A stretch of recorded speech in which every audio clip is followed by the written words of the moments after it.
Bonjour et bienvenue sur VBA Excel Edition. Dans la dernière vidéo, nous avons vu les boucles for. Et dans cette nouvelle vidéo, nous allons parler des différentes boucles conditionnelles. Comme son nom l'indique, une boucle conditionnelle s'exécute tout pendant qu'une condition n'est pas respectée. Allons dans Visual Basic et dans notre module où nous avons créé la procédure boucle for, créons une nouvelle procédure que l'on peut nommer boucle conditionnelle. Nous aurons une variable i de type entier. Dans la première boucle que nous allons créer, nous appellerons la procédure mention, créée lors de la dernière vidéo. Pour rappel, la procédure mention possède comme argument la note de type entier et la ligne à décaler de type entier. Si la note est 0, on inscrit dans la colonne C le message nul et la couleur de la police est rouge. Si la note est inférieure à 5, la mention est moyen, couleur rouge. Si la note est de 5 à 8, la mention est bien, couleur verte. Si la note est 9 ou 10, la mention est très bien, couleur verte.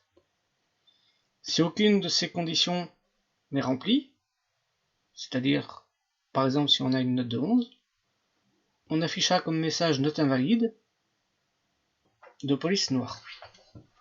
Créons une première boucle while. La première condition, c'est range A1 point offset de i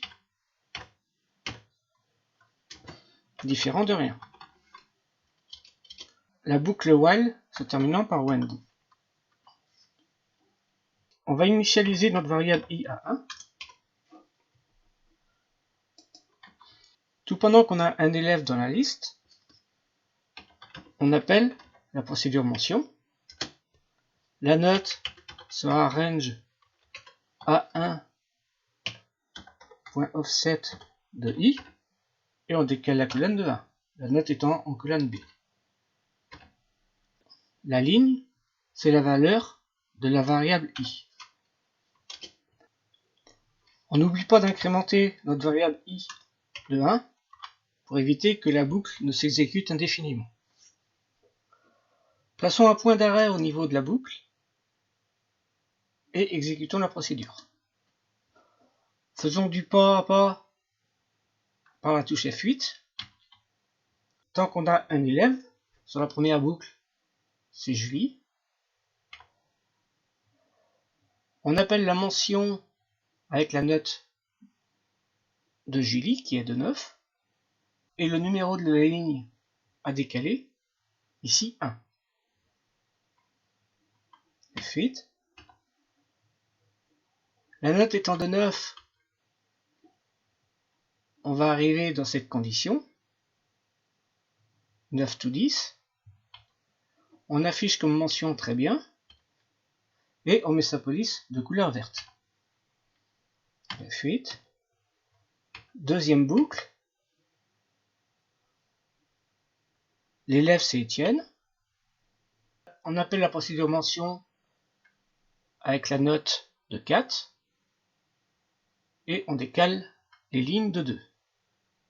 Supprimons le point d'arrêt et continuons l'exécution de la procédure normalement. Les mentions apparaissent bien pour chaque élève. Autre sorte de boucle conditionnelle, les boucles do while loop. Initialisons la variable i à 1 et créons la boucle do while. De même, on va mettre la condition range A1.offset de i différent de rien. Et on termine la boucle par loop. Dans cette boucle, on va compter le nombre d'élèves. Donc on va simplement incrémenter la variable de i de 1 à chaque boucle. À ce niveau, on peut donc ajouter un nouvel élève.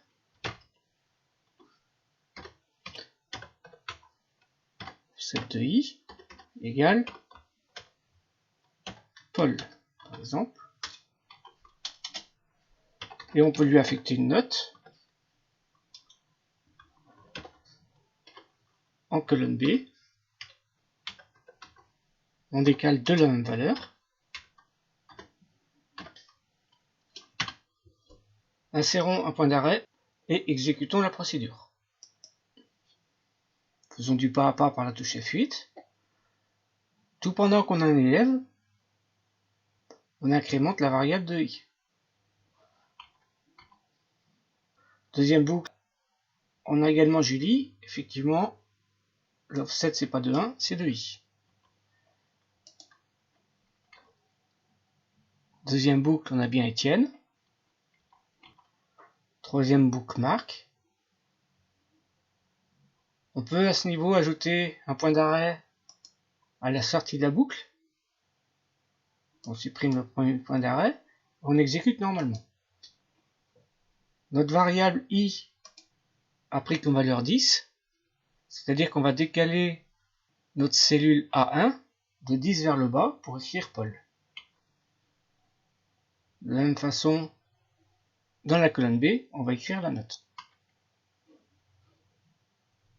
On arrête le point d'arrêt, on termine la procédure. L'élève Paul a bien été ajouté à la liste d'élèves, ainsi que sa note. On peut sortir d'une boucle do while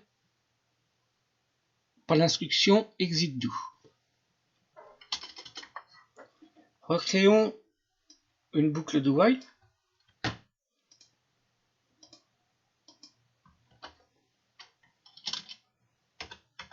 Loop. On n'oublie pas d'incrémenter la variable de i. Dans cette boucle, on va chercher la note de Pierre. Donc on va créer une condition if range de A1 point offset de i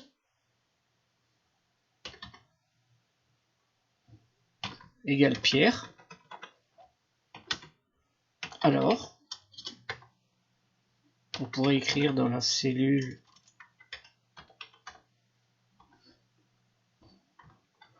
D1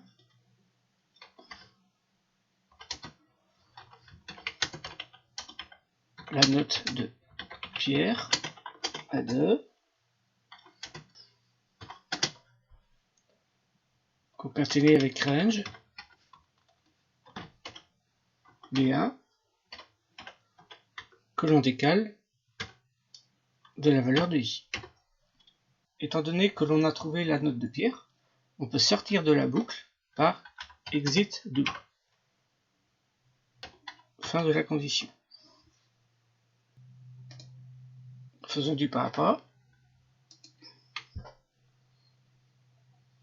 Première boucle, on a Julie. Deuxième boucle, Étienne. Troisième boucle, Marc. Sophie. Marie. Pierre. On affiche le message dans la cellule D1. La note de Pierre est bien de 8. Et on sort de la boucle.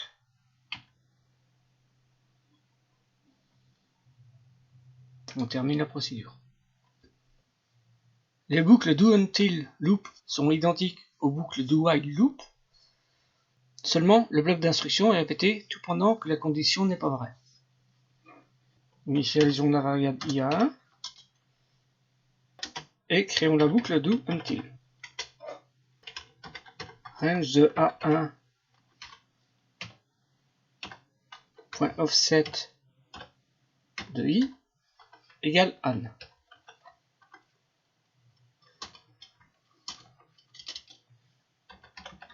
Loop et on incrémente la variable i.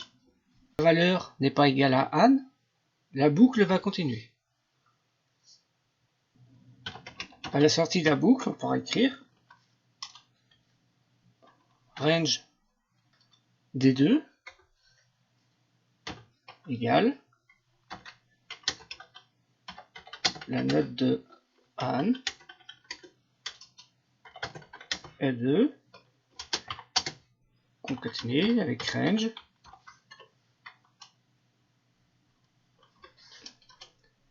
B1.offset de I. On va mettre en commentaire nos deux lignes concernant l'ajout de l'élève, sinon il va s'ajouter à chaque fois qu'on va lancer la procédure. Et on a un point d'arrêt au niveau de la boucle doUntil. On exécute la procédure. Première boucle, l'élève est Anne, donc il n'est pas égal à Anne. Deuxième boucle, Étienne. Troisième boucle, Marc. Quatrième, Sophie. Cinquième, Marie. Pierre. Stéphane. Anne. On sort de la boucle. La note. Et on écrit dans la cellule D2, la note de Anne est de 4. On enlève le point d'arrêt et on termine la procédure. La condition peut également être placée en fin de boucle. Dans ce cas, les instructions seront exécutées au moins une fois. Par exemple, si on veut ajouter des élèves à notre liste d'élèves, on pourrait utiliser la boucle do loop while. Pour cela, on a besoin de la dernière cellule non vide de notre liste d'élèves. Oui, égale range a1.end exceldown.row. Et on va placer notre nouvel élève dans une variable élève. Créons la boucle do qui se termine par loop while. Et la condition, c'est élève différent de rien. C'est-à-dire que la boucle s'exécutera tout pendant qu'il y aura un élève de saisie. La condition étant placée en fin de boucle, la boucle s'exécutera au moins une fois. Élève égale in putbox.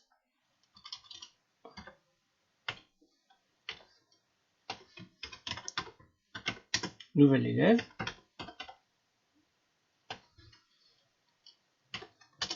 Que l'on va placer à la fin de la liste d'élèves.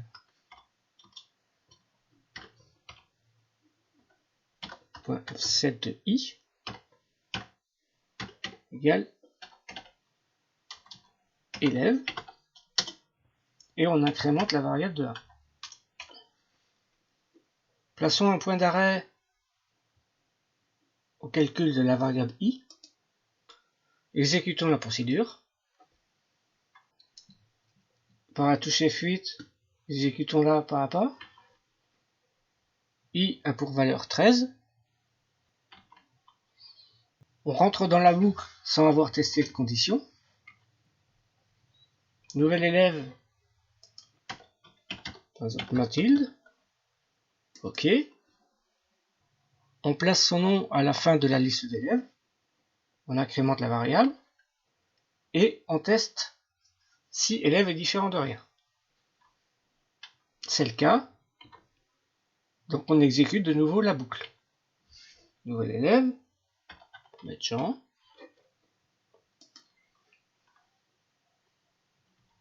Jean vient se mettre à la fin de la liste des élèves. On teste. La condition est toujours vraie. Nouvel élève. Claire.